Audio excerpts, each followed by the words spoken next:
Last क्या पढ़ाया था? अर्थव्यवस्था है ना। जैसा कि अभी तक भारतीय इतिहास पर बात कर रहे थे, आज पहली क्लास रहेगी अर्थव्यवस्था की, ठीक है, इकोनॉमी की। तो इसमें देखेंगे हम अर्थव्यवस्था का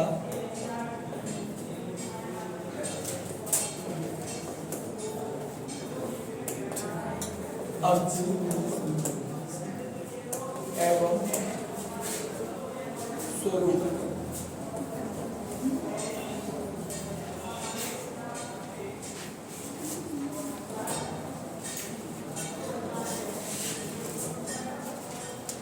लास्ट क्लास में डिस्कस कर लिया था अर्थव्यवस्था के अर्थ पर। अर्थव्यवस्था जो होती है ये इकोनॉमिक्स का एक पार्ट होता है। इकोनॉमिक्स जो होता है, बहुत सारे बच्चे ये नहीं जानते इकोनॉमी और इकोनॉमिक्स में क्या डिफरेंस होता है। इकोनॉमिक्स जो अर्थशास्त्र होता है, अर्थशास्त्र की एक शाखा होती है अर्थव्यवस्था, और उसी पर हम बात करते हैं।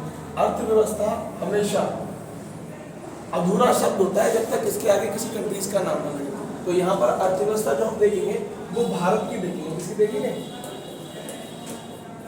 भारतीय अर्थव्यवस्था। लेकिन पहले हम पूरी अर्थव्यवस्था को लेकर के चलेंगे।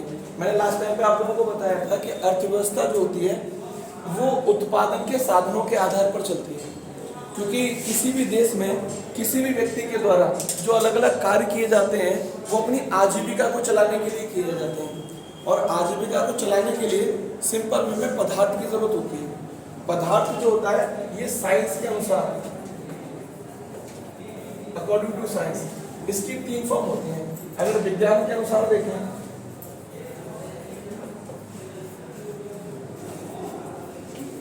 तो पदार्थ के 3 रूप होते हैं। एक होता है ठोस, एक होता है द्रव, और एक होता है गैस। लेकिन जब हम अर्थव्यवस्था की अवधारणा के अनुसार देखते हैं तो पदार्थ के कितने रूप होते हैं? 2 रूप। कौन कौन से? एक होता है वस्तु और एक होती है सेवा। वस्तु या सेवा में से किसी भी चीज का अगर हमें प्रोडक्शन करना हो तो 5 चीजों की आवश्यकता पड़ती है। 5 में अगर 4 भी हमारे पास हो तो भी हम वस्तु और सेवा का प्रोडक्शन कर सकते हैं, जिनमें सबसे ज्यादा इंपॉर्टेंट पूंजी, दूसरे नंबर पर भूमि। मैंने क्या कहा? 5 के अनुसार हम काम करते हैं। अगर 4 भी हो तो हम अर्थव्यवस्था में वस्तु या सेवा का क्या कर सकते हैं? प्रोडक्शन, निर्माण। पूंजी होनी चाहिए, भूमि होनी चाहिए, तीसरा लेबर, श्रम, और चौथा उद्यमी, या मैंने कहा साहसी, क्योंकि उद्यमी ही मैनेजमेंट का कार्य भी कर सकता है। जो भी उद्यमी होगा वही सारी व्यवस्थाओं को क्या कर सकता है? मैनेज भी कर सकता है। तो अगर अर्थव्यवस्था की ये चारों साधन आपस में सहयोग कर लें तब हम किसी भी वस्तु का प्रोडक्शन कर सकते हैं या किसी भी चीज का, सेवा का प्रोडक्शन कर सकते हैं। अब अगर यहाँ से बात, तो कैपिटल, पूंजी का मतलब कैपिटल, पूंजी का प्रतिफल किसे कहते हैं? अगर आपसे पूछा जाए जो पूंजी है, इस पूंजी का प्रतिफल क्या कहलाता है?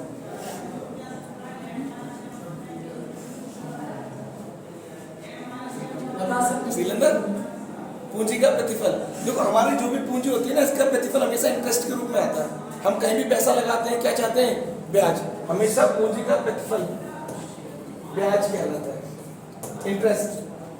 कहीं भी हम पूंजी इन्वेस्ट करते हैं तो ये सोचते हैं ब्याज के रूप में कितना मिलेगा। यही पूंजी का क्या होता है? प्रतिफल। हालांकि अगर पूंजी को देखा जाए तो पूंजी के हमेशा 2 स्वरूप होते हैं। एक होता है धन और एक होती है तकनीक। ये दोनों ही क्या के रूप है?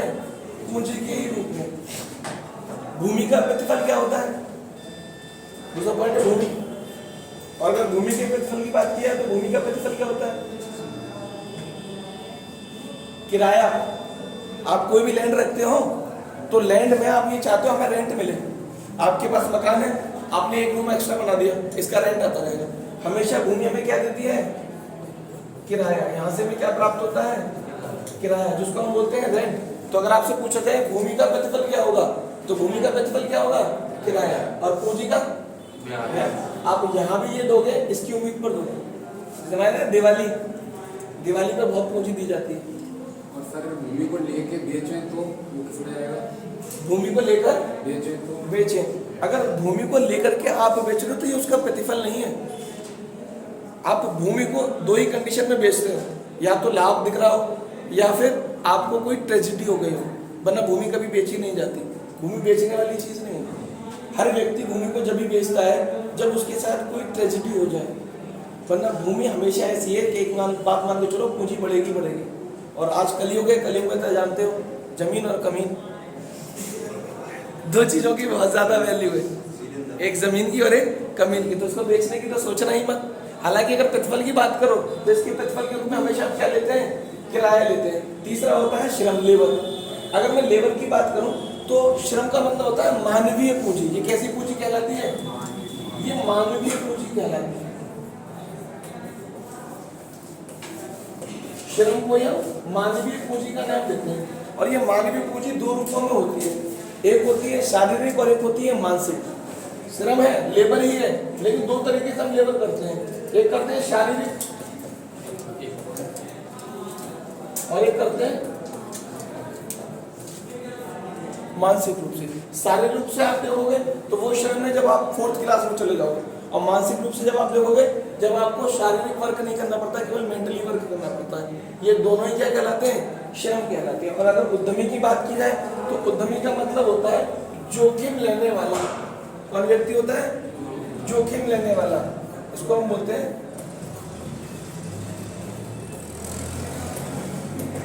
जोखिम लेने वाला। इसको आप जानते हैं, डर के आगे जीत है। यानी किसी भी प्रोडक्शन में एक जोखिम रहता है। हम प्रोडक्शन करने जा रहे हैं किसी भी वस्तु का, या हम प्रोडक्शन करने जा रहे हैं किसी भी सर्विस का, सेवा का। ये वस्तु बनने के बाद चलेगी या नहीं चलेगी, सेवा बनने के बाद आगे सक्सेस होगी या नहीं होगी, इस चीज का क्या रहता है? हमेशा जोखिम रहता है। तो जो व्यक्ति जोखिम लेने के लिए तैयार होता है वही क्या कहलाता है? हमारा उद्यमी कहलाता है। इट्स मीन आप ये कह सकते हो कि जब कभी ये सभी लोग आपस में सहयोग करेंगे तभी क्या बनेगी? हमारी अर्थव्यवस्था बनेगी। क्या बनेगी? अर्थव्यवस्था। तो अगर मैं अर्थव्यवस्था की डेफिनेशन की बात करूं तो उत्पादन के समस्त साधनों के बीच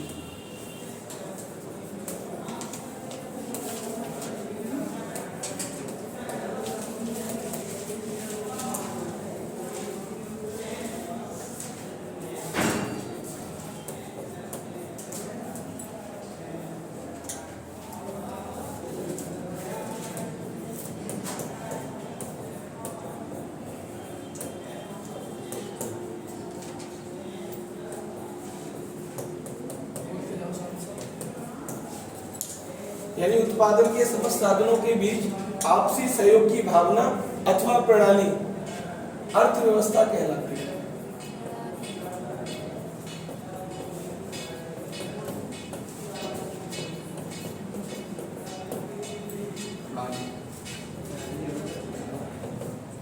ये अर्थव्यवस्था की क्या होगी? प्रणाली का मतलब सिस्टम, तंत्र।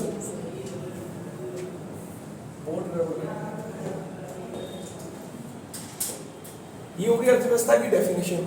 लेकिन अगर अर्थव्यवस्था के टाइप्स की बात करी जाए तो अर्थव्यवस्था के मेनली 3 टाइप होते हैं। कितने टाइप होते हैं? 3 टाइप।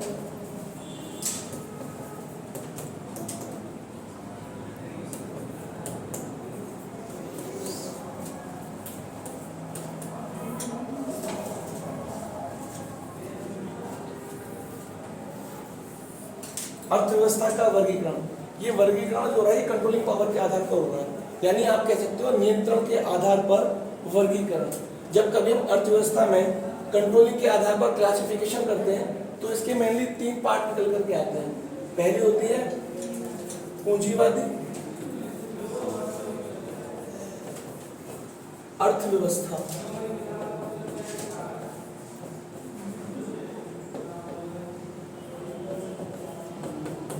दूसरी होती है समाजवादी अर्थव्यवस्था, और तीसरी होती है मिश्रित अर्थव्यवस्था। पूंजीवादी अर्थव्यवस्था ऐसी अर्थव्यवस्था को कहा जाता है जिसमें निजी व्यक्ति का कंट्रोल होता है। कैसे व्यक्ति का होता है? निजी व्यक्ति का कंट्रोल। समाजवादी ऐसी होती है जिसमें सरकार का कंट्रोल होता है। किसका होता है? सरकार का नियंत्रण। और मिश्रित ऐसी होती है जिसमें निजी प्लस सरकार दोनों का नियंत्रण रहता है। मिक्स्ड इकोनॉमी कहलाती है। अगर पूछा जाए कभी पूंजीवादी अर्थव्यवस्था के जनक किसको कहा जाता है? एनीवन? पूंजीवादी अर्थव्यवस्था के जनक माने जाते हैं, क्योंकि मैंने लिए एग्जाम्पल पूछ लेगा इनके जनक के बारे में। इसके बारे में जनक, फादर ऑफ कैपिटल इकोनॉमी। तो पूंजीवादी अर्थव्यवस्था के जनक माने जाते हैं एडम स्मिथ। कौन माने जाते हैं? Adam Smith. Adam Smith. अगर मैं कहूं समाजवादी अर्थव्यवस्था, तो समाजवादी अर्थव्यवस्था के जनक कौन माने जाते हैं? Karl Marx. कौन माने जाते हैं?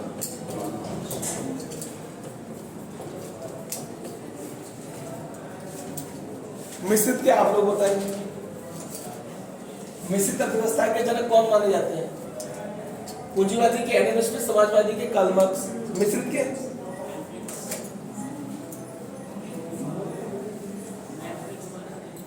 देखो इसके माने जाते हैं मेनार्ड कीन्स। कौन माने जाते हैं? मेनार्ड कीन्स और हेनरी डेस्टर। दो लोग माने जाते हैं। तो कहीं कहीं आपको ऑप्शंस में मेनार्ड कीन्स दे।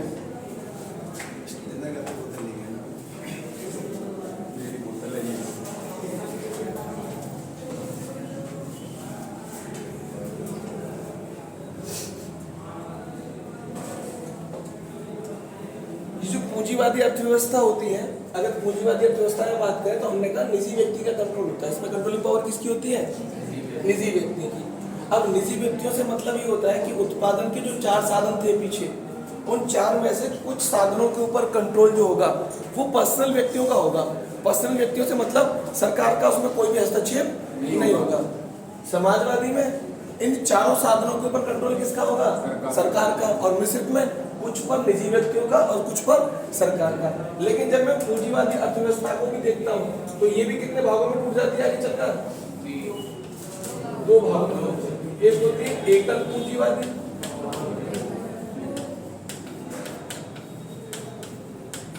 और दूसरी होती है बहुल पूंजीवादी।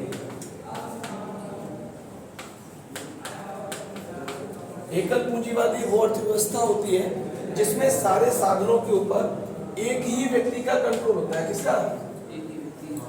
एक ही व्यक्ति का। इट्स मीन एक ही व्यक्ति पूंजी लगाएगा, एक ही व्यक्ति लैंड का मैनेज करेगा, एक ही व्यक्ति लेबर रखेगा और वही जोखिम लेने वाला होगा। यानी सारे के सारे साधन किसके कंट्रोल में होंगे? एक ही व्यक्ति के। उस अर्थव्यवस्था को हम कहेंगे एकल पूंजीवादी अर्थव्यवस्था। जब अर्थव्यवस्था के साधनों में पार्टनरशिप हो जाए, 2 या 4 लोग मिलकर उसको क्या कर ले? हैंडल कर लें। जैसे बहुत सारे लोग जब बिजनेस खोलते हैं तो बिजनेस में पार्टनर बना लेते हैं। मैंने आपको कल बताया था, जैसे मैं और आज दुष्यंत तो बैठा हुआ है, दुष्यंत और मैं दोनों लोग मिलकर क्या कर ले? एक कंपनी खोल ले, लवली एंड लवली के नाम से। अब ये लवली एंड लवली के नाम से हम लोग क्या हो गए? पार्टनर। यानी आप कह सकते हो कि उत्पादन के सभी साधनों पर एक व्यक्ति का कंट्रोल ना होकर एक से अधिक व्यक्तियों का कंट्रोल होता है। कैसी अर्थव्यवस्था कहलाएगी? बहुल पूंजीवादी। और ये बहुल पूंजीवादी बहुत ज्यादा इंपॉर्टेंट है, क्योंकि बहुल पूंजीवादी अर्थव्यवस्था में जो व्यवसायिक संस्था के केंद्र होते हैं वो भी 2 टाइप से होते हैं। एक हमारे इसी में बनती है प्राइवेट लिमिटेड कंपनी। क्या बनती है? Private limited company. और एक इसी में बनती है public limited company.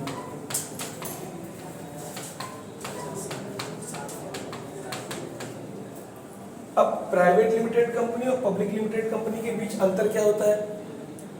Private limited company वो कंपनी होती है जिसमें सदस्य संख्या न्यूनतम तो 2 होती है। कितनी होती है? 2। और अधिकतम कितनी हो जाती है? 50। यानी 2 लोगों से लेकर के 50 लोग तक पार्टनर हो सकते हैं एक कंपनी में। और ऐसी कंपनी क्या कहलाएगी? प्राइवेट लिमिटेड कंपनी कहलाएगी। जबकि पब्लिक लिमिटेड कंपनी, इसमें सदस्य संख्या कम से कम कितनी होती है? 7, और अधिक से अधिक कितनी हो जाती है? इनफाइनाइट, अनंत, कितने भी हो सकते हैं, असीमित, कोई सीमा निर्धारित नहीं है। जैसे जैसे बिजनेस बढ़ता जाएगा वैसे वैसे पार्टनर भी क्या होते जाएंगे, इसमें बढ़ते चले जाएंगे। जैसे कंपनी जितनी बड़ी होगी वो और ज्यादा अपने व्यापार को क्या करेगी? बढ़ाएगी। इसको समझने के लिए आप ऐसे करके समझ सकते हो कि प्राइवेट लिमिटेड कंपनी कभी भी शेयर जारी नहीं करती, पब्लिक लिमिटेड कंपनी हमेशा क्या जारी करती है? शेयर। तो आप कह सकते हो ये जो कंपनी है ये शेयर जारी नहीं करेगी, इसका शेयर नहीं आता। और जो पब्लिक लिमिटेड कंपनी होती है ये शेयर जारी करती है, इसका क्या निकलता है? शेयर। अब कोई भी मल्टीनेशनल कंपनी है, जो हमारी कंपनी थी अभी लवली एंड लवली, अब ये लवली एंड लवली बढ़ने लगी, आगे चलेगी। अभी मैंने दुष्यंत ने खोली और लोग गोरे होना शुरू हो गए लवली एंड लवली लगा के खरीद। अब लोगों में डिमांड आई और ये कंपनी बढ़ी, और हमारी कंपनी में वर्कर्स की जरूरत पड़ी, पार्टनर्स की जरूरत पड़ी, तो हमें लगा अगर अमाउंट थोड़ा और ज्यादा मिल जाए तो हम बहुत ऊंची लेवल पर जा सकते हैं। तो हमने अपने पार्टनर्स बढ़ा लिए, और पार्टनर्स बढ़ा के इन्वेस्टमेंट बढ़ा लिया। जैसे इन्वेस्टमेंट बढ़ेगा वैसे हमारी कंपनी दूसरे लोगों को जोड़ने के लिए शेयर निकालेगी। इट्स मीन हमारी कंपनी कौन सी जा रही है बनने? पब्लिक लिमिटेड बनने जा रही है, जिसमें कम से कम सदस्य तो 7 होंगे और अधिक से अधिक कितने हो सकते हैं? असीमित। और ये असीमित सदस्य जो जुड़ेंगे वो किसके माध्यम से जुड़ेंगे? शेयर के माध्यम से। एक शेयर 1 रुपये से लेकर 1 लाख 1 करोड़ का भी हो सकता है। शेयर की हमेशा 2 वैल्यू होती है, एक शेयर की एक्चुअल प्राइस होती है और एक शेयर की मार्केट प्राइस होती है। शेयर जब जारी किया जाता है तो मार्केट प्राइस पर निकाला जाता है। 10 रुपये का शेयर मार्केट में 100 रुपीज़ का आता है। अब अगर उस कंपनी के साथ आपको जुड़ना है तो आप 100 रुपीज़ लगाकर उस कंपनी में 10 रुपये की ओनरशिप ले लीजिए। यानी आप इन्वेस्ट करेंगे 100 रुपीज़ और आप ओनर कितने के कहलाओगे? 10 रुपीज़ के। ऐसा जब हो रहा है जब कंपनी ऊपर बढ़ रही है, यानी आपको लग रहा है कि कंपनी लगातार अच्छा बिजनेस कर रही है, और जब कंपनी दिवालिया घोषित हो रही होती है, घट रही होती है, तो फिर यही शेयर उल्टे हो जाते हैं। 100 रुपये का शेयर था लेकिन मार्केट में कितने का रह जाएगा? 10 रुपये का। यानी एक्चुअल प्राइस शेयर की कितनी है? 100 रुपीज़, और मार्केट में कितने का चल रहा है? 10 रुपीज़ का। क्योंकि कंपनी ये चाह रही है कि जो पूंजी लगी है कुछ तो निकल आए, तो वो 90 रुपये घाटे से शेयर बेच रही है। इसी तेजी और इसी घाटे का पता लगाने वाले कहलाते हैं बियर एंड बुल, जिसको हम हिंदी में बोलते हैं तेजड़िया और मंदड़िया। तेजड़िया और मंदड़िया का मतलब होता है मार्केट में कंपनी को बढ़ते हुए देख उसके शेयर को जल्दी से खरीदना। ये तेजड़िया बताएगा कि अभी कंपनी और आगे बढ़ेगी, और जब कभी कंपनी कोई घाटे में जाने वाली हो तो देख के पहचान लिया जाए कि भाई इस कंपनी में लॉस होने वाला है, हमारे जितने शेयर है बेच दो, वरना आगे चलकर हमें बहुत नुकसान हो जाएगा। तो ऐसे ही व्यक्तियों को हम बोलते हैं शेयर बाजार की शब्दावली में बियर एंड बुल, हिंदी में बोलते हैं तेजड़िया और मंदड़िया, तेजी को परखने वाला और मंदी को परखने वाला। तो ये हो गई हमारी पूंजीवादी अर्थव्यवस्था पूरी की पूरी। अब एक बात ध्यान रखना, पूंजीवादी अर्थव्यवस्था हमेशा लाभ के सिद्धांत पर कार्य करती है। किसके सिद्धांत पर कार्य करेगी? प्रॉफिट के सिद्धांत पर काम करेगी। इसका नियम होता है हम 100 रुपये लगाकर 200 कैसे कमा लें। हमें इस बात से मतलब नहीं है कि मार्केट में हमारी गुडविल बनेगी या मार्केट में हमारा समाज सेवा करनी है। समाज सेवा का उद्देश्य नहीं है, हमारा सिर्फ और सिर्फ एक ही टारगेट है, कंपनी कैसे आगे बढ़े, उसके लिए हम हर संभव प्रयास करेंगे। जैसे एक आप सरकारी हॉस्पिटल देख लीजिए और एक आप प्राइवेट हॉस्पिटल देख लीजिए। सरकारी हॉस्पिटल की सारी चीजें किसके कंट्रोल में है? सरकार के। आप 1 रुपये का पर्चा बनवाओ और 50,000 रुपये तक का इलाज कराओ मुफ्त। प्राइवेट हॉस्पिटल में आप जाओगे तो 1 रुपये से पर्चा शुरू थोड़ी होगा, पर्चे की शुरुआत होगी 200, 100, 500, 1000, और उसके बाद आप जैसा ट्रीटमेंट लोगे वैसा आपको पे करना पड़ेगा। यानी का मतलब सरकार का वहां पर कोई हस्तक्षेप नहीं है। तो पूंजीवादी अर्थव्यवस्था में सरकार की कोई कंट्रोलिंग पावर नहीं होती, इसीलिए पूंजीवादी अर्थव्यवस्था आहस्तक्षेप कहलाती है। कैसी कहलाती है? आहस्तक्षेप, लेसेज फेयर, जिसमें सरकार का कोई भी हस्तक्षेप नहीं है। वो अपने हिसाब से मूल्य निर्धारित करेंगे और लाभ के सिद्धांत पर क्या करेगी? कार्य करेगी। सेकंड वाली होती है समाजवादी अर्थव्यवस्था। दूसरी कौन सी होती है? समाजवादी अर्थव्यवस्था। समाजवादी अर्थव्यवस्था जो होती है, इस समाजवादी अर्थव्यवस्था में जो भी उत्पादन के साधन होते हैं,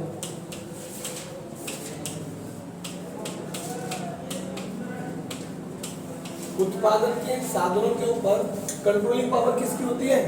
सरकार की होती है। उसी को हम बोलते हैं समाजवादी अर्थव्यवस्था। अब देखो, सरकार की कंट्रोलिंग पावर तो है उत्पादन के साधनों के ऊपर, लेकिन सरकार जब कंट्रोलिंग पावर कर रही है तो उसमें भी एक दिक्कत होती है। कभी कभी हमें लगता है कि कंट्रोलिंग सेंट्रल गवर्नमेंट के हाथ में है, कभी कभी लगता है कंट्रोलिंग स्टेट गवर्नमेंट के हाथ में। यानी समाजवादी अर्थव्यवस्था में उत्पादन के साधन होते तो सरकार के ऊपर है, लेकिन इसमें भी कंट्रोल के आधार पर कितने टाइप बन जाते हैं? 2। एक होती है एकल समाजवादी और एक होती है बहुल समाजवादी। एकल समाजवादी अर्थव्यवस्था ऐसी अर्थव्यवस्था को कहते हैं जिसमें कंट्रोलिंग पावर कितनी सरकार के हाथ में होती है? एक सरकार। कौन सी वाली? अब ये जरूरी नहीं है केंद्र वाली ही हो। यहाँ एक सरकार से मतलब क्या है? एक सरकार है, यानी उत्पादन के सारे साधन कोई एक सरकार कंट्रोल कर रही होगी, चाहे तो केंद्र सरकार, चाहे तो राज्य सरकार और चाहे तो स्थानीय सरकार, लोकल गवर्नमेंट। किसी एक का ही कंट्रोल होगा। कैसी अर्थव्यवस्था कहलाएगी? एकल अर्थव्यवस्था कहलाएगी। और जब कभी उत्पादन के साधनों के ऊपर एक से अधिक सरकार, यानी आप कह सकते हो केंद्र सरकार के साथ साथ राज्य सरकार, या आप कह सकते हो राज्य सरकार के साथ साथ स्थानीय सरकार, या फिर आप कह सकते हो केंद्र सरकार प्लस राज्य सरकार और प्लस स्थानीय सरकार, तीनों की कंट्रोलिंग पावर हो जाएगी। ऐसी अर्थव्यवस्था कैसे कहलाएगी? समाजवादी अर्थव्यवस्था कहलाएगी। यानी उत्पादन के समस्त साधनों के ऊपर खाली केंद्र सरकार का या खाली राज्य सरकार का या खाली स्थानीय सरकार का कंट्रोल हो तो एकल समाजवादी अर्थव्यवस्था। और जब उत्पादन के समस्त साधनों में से कुछ साधनों पर केंद्र सरकार का, कुछ साधनों पर राज्य सरकार का, या कुछ साधनों पर राज्य सरकार का और कुछ साधनों पर स्थानीय सरकार का, या आप कह सकते हो केंद्र सरकार, राज्य सरकार और स्थानीय सरकार तीनों का ही कंट्रोल हो, ऐसी अर्थव्यवस्था कैसे कहलाती है? हमारी बहुल समाजवादी अर्थव्यवस्था कहलाती है। स्थानीय सरकार से क्या तात्पर्य होता है? किसको कहते हैं स्थानीय सरकार?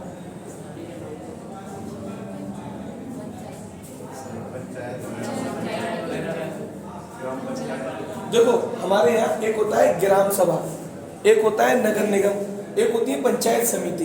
ये सारे के सारे कार्य हमारे कौन संभालती है?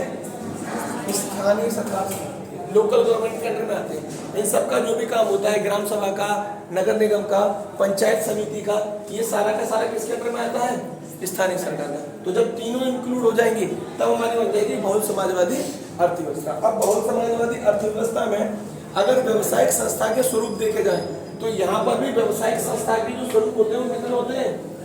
2 होते हैं। कितने होते हैं? 2। व्यवसायिक स्वरूप,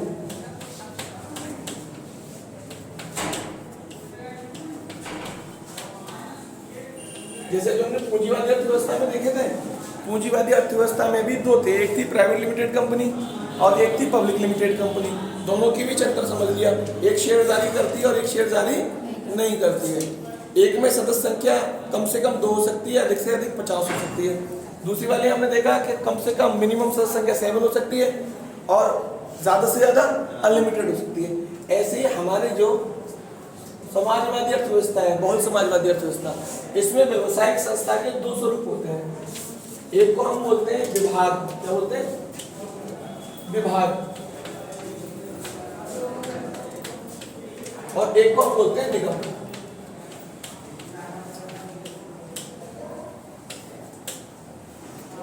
यानी एक क्या कहलाता है? विभाग, और एक कहलाता है निगम। दोनों के बीच डिफरेंस क्या होता है? निगम भी सरकारी होता है, विभाग भी सरकारी होता है। फिर दोनों के बीच डिफरेंस क्या होता है? हाँ, सिलेंडर। निगम और विभाग के बीच अंतर किसको कहते हैं? विभाग। और किसको कहते हैं? निगम।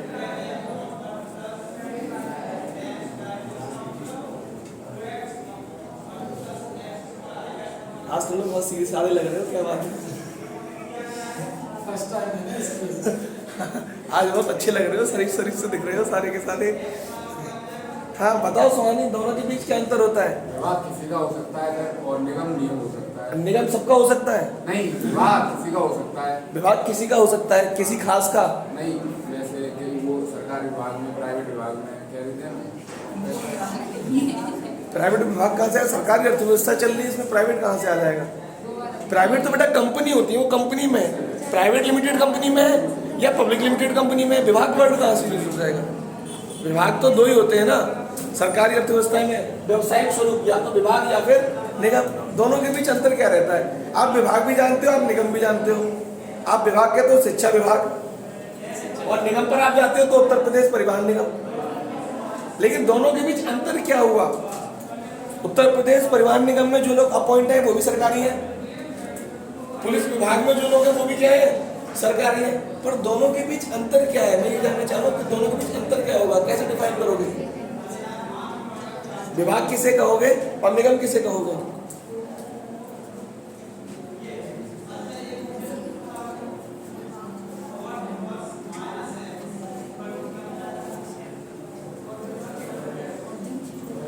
देखो, जो विभाग होता है ना, ये एक ऐसा निकाय होता है जहां पर सरकार का प्रत्यक्ष नियंत्रण होता है। सरकार की डायरेक्ट कंट्रोलिंग पावर क्या कहलाएगी? विभाग कहलाएगी। काम सरकार ही कर रही है, कंट्रोलिंग पावर सरकार की यहाँ पर कैसी होती है? डायरेक्ट होती है। और यहाँ पर सरकार की कंट्रोलिंग पावर कैसी होती है? अप्रत्यक्ष, इनडायरेक्ट। तो आप कह सकते हो कि जहां पर सरकार का कैसा नियंत्रण हो? प्रत्यक्ष नियंत्रण क्या कहलाएगा? विभाग कहलाएगा। और जहां पर सरकार का नियंत्रण कैसा हो? अप्रत्यक्ष।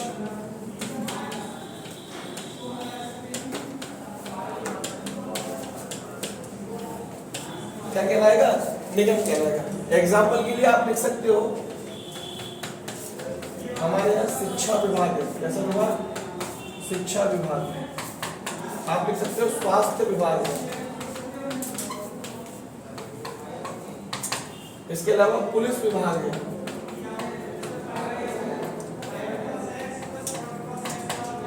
वन विभाग है।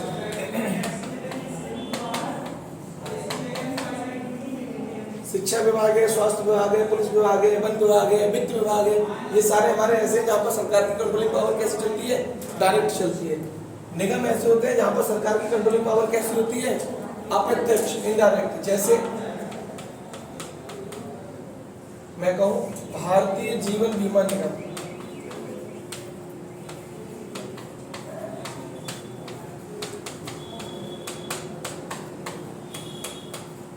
जीवन के साथ भी और जीवन के बाद भी, आगे तक की बात करता है ना, साथ की भी और बाद की बात करता है। इसके अलावा और कोई सा उदाहरण मैं कहूँ, उत्तर प्रदेश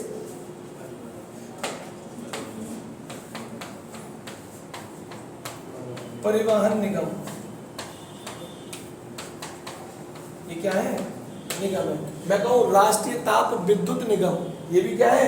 हमारा एक तरीके का निगम है। तो यहाँ पर कंट्रोलिंग पावर सरकार की कैसी होती है? इनडायरेक्ट। और वहां पर सरकार की कंट्रोलिंग पावर कैसी होती है? डायरेक्ट होती है। तो पूंजीवादी अर्थव्यवस्था, समाजवादी अर्थव्यवस्था, दोनों कंप्लीट हो गए आपके। किसी को कोई डाउट हो समाजवादी अर्थव्यवस्था में या पूंजीवादी अर्थव्यवस्था में? पूंजीवादी अर्थव्यवस्था में कंट्रोलिंग पावर निजी व्यक्ति की, और निजी व्यक्ति में भी जब हम आगे बढ़ते हैं तो वो दो टाइप में बढ़ जाती है, एकल पूंजीवादी, बहुल पूंजीवादी। एकल पूंजीवादी में सभी साधनों पर एक ही आदमी का कंट्रोल, बहुल पूंजीवादी में एक से अधिक लोगों का कंट्रोल हो जाता है। व्यवसायिक केंद्रों पर बात करेंगे तो उसमें प्राइवेट लिमिटेड कंपनी और पब्लिक लिमिटेड कंपनी एक शेयर जारी करती है, एक शेयर जारी नहीं करती है। सरकारी वाली में आ जाओ, समाजवादी अर्थव्यवस्था ऐसी अर्थव्यवस्था होती है जहाँ पर कंट्रोलिंग पावर सरकार की होती है ना। अब इसके भी टाइप्स देखते हैं तो टू टाइप्स होते हैं, एक एकल समाजवादी और एक बहुल समाजवादी। एकल समाजवादी वो होती है जहाँ पर एक ही सरकार कंट्रोलिंग पावर रखती है, चाहे तो सेंट्रल गवर्नमेंट, चाहे तो स्टेट गवर्नमेंट और चाहे तो लोकल गवर्नमेंट, एक ही होगी कोई सी। और बहुल पूंजीवादी में जाओगे तो कंट्रोलिंग पावर किसी के पास भी हो सकती है, केंद्र सरकार के साथ साथ राज्य सरकार के पास, या राज्य सरकार के साथ साथ स्थानीय सरकार के पास, या फिर केंद्र सरकार, राज्य सरकार और स्थानीय सरकार तीनों मिलकर भी कंट्रोल कर सकती है, उसको हम कहेंगे बहुत पूंजीवादी बहुत समाजवादी अर्थव्यवस्था। व्यवसायिक स्वरूप देखेंगे तो दो होते हैं, एक होता है विभाग और एक होता है निगम।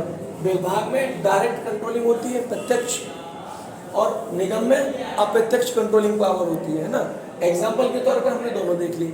अब हमने बात करी जो पूंजीवादी अर्थव्यवस्था होती है वो अहस्तक्षेप होती है। अहस्तक्षेप का मतलब जिसमें किसी का भी हस्तक्षेप ना हो। दूसरी बात, पूंजीवादी जो अर्थव्यवस्था होती है उस अर्थव्यवस्था में वस्तु बने चाहे सेवा बने, कोई भी प्रोडक्शन के दौरान उसकी कीमत का जो निर्धारण होगा, कॉस्ट का, कि इसकी कॉस्ट कितनी निर्धारित करनी है, ये सारा का सारा निजी व्यक्तियों के कंट्रोल में होता है। और निजी व्यक्ति किसी भी वस्तु या किसी भी सेवा की कॉस्ट को निर्धारित करते हैं उसकी मांग और उसकी पूर्ति के अनुसार। मार्केट में अगर वस्तु की मांग ज़्यादा है ऑटोमेटिक प्राइस क्या हो जाते हैं, हाई हो जाते हैं। हाई मांग ज़्यादा आएगी तो फिर प्राइस क्या हो जाएंगे, हाई हो जाएंगे। और मांग अगर चली गई तो फिर प्राइस क्या हो जाएंगे, डाउन हो जाएंगे। जैसे आप देखो गर्मी आई और गर्मी में सूती वस्त्रों की डिमांड ज़्यादा आएगी, तो जैसे सूती कपड़ों की डिमांड आएगी गर्मी में, सूती कपड़े ऑटोमेटिक महंगे हो जाएंगे। इस टाइम पे जैकेटें महंगी नहीं हो रही, कम्बल महंगे नहीं हो रहे, कोई पूछ ही नहीं रहा। बल्कि जिन्होंने लास्ट ईयर जैकेट बनाई है वो ये चाह रहे थे फरवरी मार्च तक क्या हो जाए, सारी की सारी बिक जाए, कम रेट में चली जाए, क्योंकि डिमांड जा रही है। मार्केट में डिमांड आएगी तो डिमांड ही ये बताएगी प्राइस कितनी रखनी है। डिमांड ज़्यादा है तो प्राइस ज़्यादा, डिमांड कम तो प्राइस कम। तो ये वस्तु की कीमत का निर्धारण कौन करेगी, ये मांग और पूर्ति के आधार पर होगा। इसके अलावा अगर मैं बात करूं कि पूंजीवादी जो अर्थव्यवस्था है ये वो अर्थव्यवस्था होती है जो केवल और केवल लाभ देखती है। लेकिन समाजवादी अर्थव्यवस्था में आ जाओ, समाजवादी अर्थव्यवस्था प्रशासित अर्थव्यवस्था के नाम से जानी जाती है। प्रशासित यानी प्रशासन के द्वारा संचालित की जाने वाली अर्थव्यवस्था। अब समाजवादी अर्थव्यवस्था में किसी भी वस्तु का प्रोडक्शन हो या किसी भी सेवा का प्रोडक्शन हो, यहाँ पर मांग और पूर्ति नहीं देखी जाएगी, बल्कि यहाँ पर वस्तु की कीमतों का निर्धारण किसके द्वारा किया जाएगा, सरकार के द्वारा किया जाएगा। सरकार ये देखेगी कि हमें लोगों का कल्याण करना है। जो डायबिटीज के पेशेंट हैं वो ज़्यादा महंगी दवाई नहीं खरीद सकते हर व्यक्ति, तो डायबिटीज की अगर एक टेबलेट प्राइवेट कंपनी बनाए, सिप्ला, रेनवेक्सी, तो ये महंगी बनाएगी। और ये डायबिटीज की टेबलेट अगर सरकार बनाएगी तो उसका प्राइस क्या रखेगी, कम रखेगी। यानी वस्तु की कीमत का निर्धारण सरकार अपने हिसाब से करती है। तो सरकार किसके कल्याण पर काम कर रही है, जन कल्याण पर।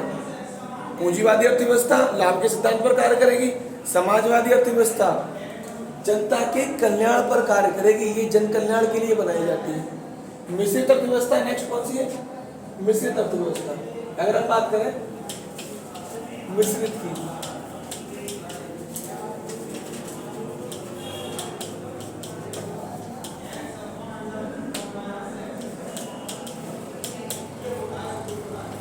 तो मिश्रित अर्थव्यवस्था वो होती है जहां पर निजी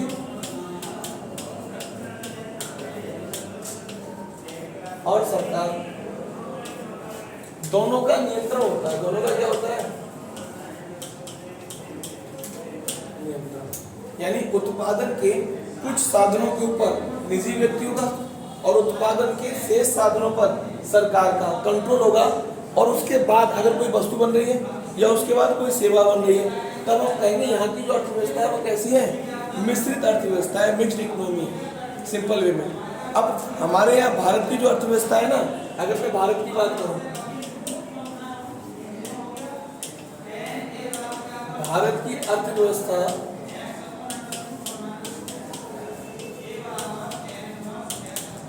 उन्नीस सौ 1948 में मिश्रित घोषित की गई थी।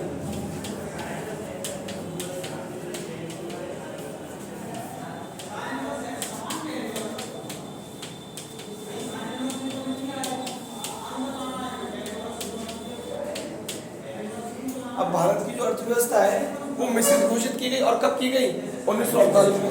भारत आजाद कब हुआ था, 1947 में। तो जब भारत 1947 में आजाद हो गया, फिर 48 में की घोषित की गई, 47 में घोषित करनी चाहिए थी ना। हम आजाद हुए, आजाद होते बताना चाहिए कि हम पूंजीवादी की तरफ जाएंगे या समाजवादी की तरफ। यानी हमारे यहाँ परिस्थितियां कुछ विपरीत थी। स्वतंत्रता के पश्चात हम लोगों ने एनालिसिस किया, हमें पूंजीवादी की तरफ जाना चाहिए या समाजवादी की तरफ। पूंजीवादी अर्थव्यवस्था जो होती है वो मैंने आपको बताया लाभ के सिद्धांत पर कार्य करती है, और लाभ के सिद्धांत पर कार्य करेगी तो जन कल्याण से कोई मतलब नहीं है। आपके पेशेंट का ऑपरेशन होना है तो 2 लाख रुपए ले आओ, ऑपरेशन हो जाएगा। ये प्राइवेटाइजेशन है। अगर आपने 2 लाख रुपए जमा नहीं किए काउंटर पर तो हम उसमें लेके नहीं जाएंगे, ओटी में पेशेंट मर जाएगा। सरकारी में ऐसा नहीं है, आपके पास पैसे हो या नहीं हो तुरंत ऑपरेशन होगा। इसका मतलब जो प्राइवेट वाले हैं, निजी संस्थाएं हैं, वो निजी संस्थाएं लाभ के सिद्धांत पर काम कर रही हैं, पैसा आएगा तो ऑपरेशन होगा। सरकारी हॉस्पिटल काय के सिद्धांत पर कार्य कर रहे हैं, जन कल्याण पर। कोई भी कहीं का रहने वाला है अपना इलाज कैसे करा सकता है, मुफ्त करा सकता है। लेकिन पूंजीवादी अर्थव्यवस्था बहुत ज्यादा कॉस्टली है, उसमें तकनीकी का ज्यादा प्रयोग होता है। अब हमारे पास आजादी के बाद इतना पैसा तो था नहीं खर्चीली वाली की तरफ जा सके, तो फिर हमने सोचा कि इधर तो जाना ठीक नहीं है। अब अगर हम इसको छोड़कर समाजवादी की तरफ जाते हैं तो समाजवादी में जन कल्याण के सिद्धांत पर कार्य करना है, और जन कल्याण के सिद्धांत पर कार्य करोगे तो भी लोगों के लिए लगाना ही लगाना है। तो सरकार के पास राजकोष अभी इतना नहीं है कि सरकार समाजवादी को भी एक्सेप्ट कर ले। इसके लिए पंडित जवाहरलाल नेहरू ने कहा हम कुछ प्राइवेट लोगों को अपने एंट्री देंगे और कुछ सरकार काम करेगी, दोनों के समन्वय से कार्य होगा, प्रगति होगी, विकास होगी भारत में।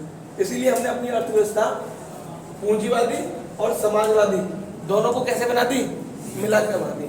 हमें जहां लगेगा कुछ क्षेत्रों को प्राइवेटाइजेशन में बांट देंगे और बचे हुए क्षेत्रों को किस में ले लेंगे, सोशलाइजेशन, समाजवादी में। और इस प्रकार हमारी अर्थव्यवस्था 1948 में कैसी बना दी गई, मिश्रित अर्थव्यवस्था बना दी गई। अब ये जो मिश्रित अर्थव्यवस्था है ना, इसका एक और नाम दिया जाता है, इसको कहा जाता है गोल्डन चेन अर्थव्यवस्था। क्या नाम दिया जाता है इसको, गोल्डन चेन अर्थव्यवस्था।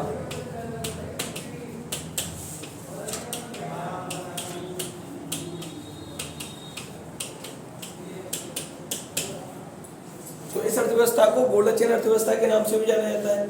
अब देखो पूंजीवादी अर्थव्यवस्था में कीमतों का निर्धारण मांग और पूर्ति के आधार पर हो रहा था। समाजवादी में हमने देखा कि वस्तु की कीमतों का जो निर्धारण है वो सरकार के द्वारा निर्धारित किया जा रहा था। अब मिश्रित अर्थव्यवस्था में किसके आधार पर किया जाएगा,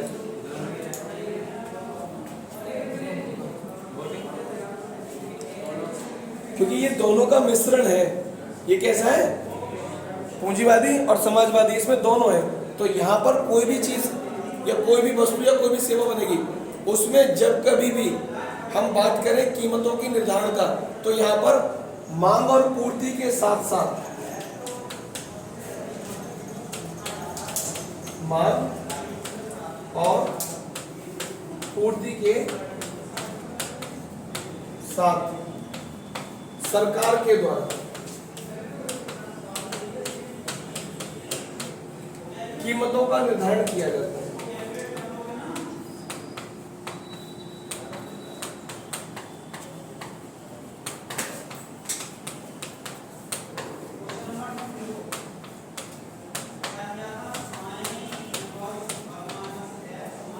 यानी मांग और पूर्ति कितनी है और फिर सरकार, दोनों लोग मिलकर डिसाइड करते हैं कि वस्तु की कॉस्ट कितनी रखनी है।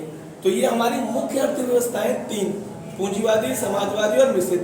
इसके अलावा अगर हम बात करें, एक अर्थव्यवस्था होती है बंद अर्थव्यवस्था। कैसी होती है, बंद। और एक होती है खुली।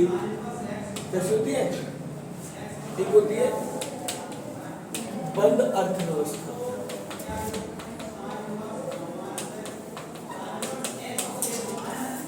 और एक होती है खुली अर्थव्यवस्था।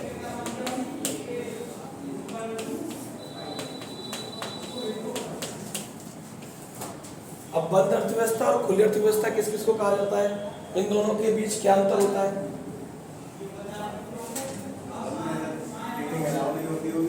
खुली में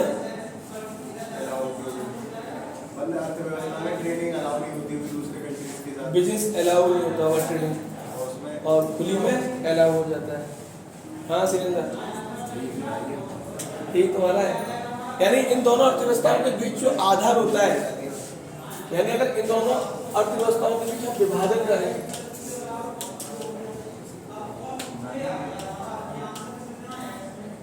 तो वो होता है अंतरराष्ट्रीय व्यापार। क्या होता है? अंतरराष्ट्रीय। और अंतरराष्ट्रीय व्यापार हम किसको कहते हैं? अंतरराष्ट्रीय व्यापार हम उसको कहते हैं जिसके अंतर्गत वस्तु हो चाहे सेवा हो, दोनों का ही हम क्या करते हैं? आयात और निर्यात। निर्यात होते हैं। अंतरराष्ट्रीय व्यापार के अंतर्गत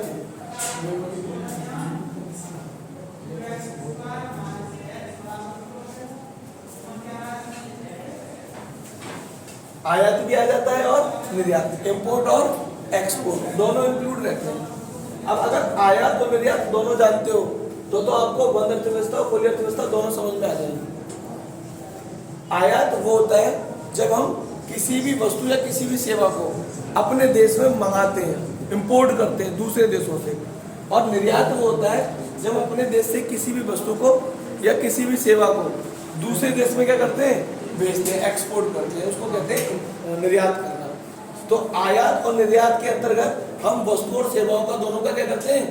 लाना और ले जाना। ऐसी अर्थव्यवस्था जहां पर वस्तु के आयात के साथ साथ उसको निर्यात भी किया जाता हो, कैसी अर्थव्यवस्था कहलाएगी? खुली अर्थव्यवस्था। ऐसी अर्थव्यवस्था जहां पर किसी वस्तु या किसी सेवा का आयात और निर्यात दोनों किया जाता है, वहां की अर्थव्यवस्था कैसी कहलाएगी? खुली अर्थव्यवस्था। और ऐसी अर्थव्यवस्था जहां पर वस्तु और सेवा, किसकी बात कर रहे हैं? वस्तु और सेवा, ना तो वस्तु और सेवा का आयात किया जाता है और ना ही निर्यात किया जाता है, ऐसी अर्थव्यवस्था को हम कैसी कहते हैं? बंद अर्थव्यवस्था। यहाँ पर ना तो आयात होगा और ना ही निर्यात होगा, यहाँ पर आयात और निर्यात दोनों होंगे। अब अगर मैं आपसे पूछूं बंद अर्थव्यवस्था वाला, यानी बंद अर्थव्यवस्था वाला किसी एक देश का नाम बताओ, उदाहरण, एग्जाम्पल।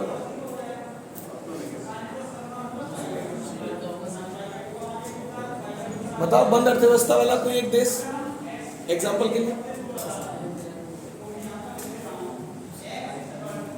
बंद अर्थव्यवस्था वाला कोई एक देश उदाहरण के लिए। 1991 से पहले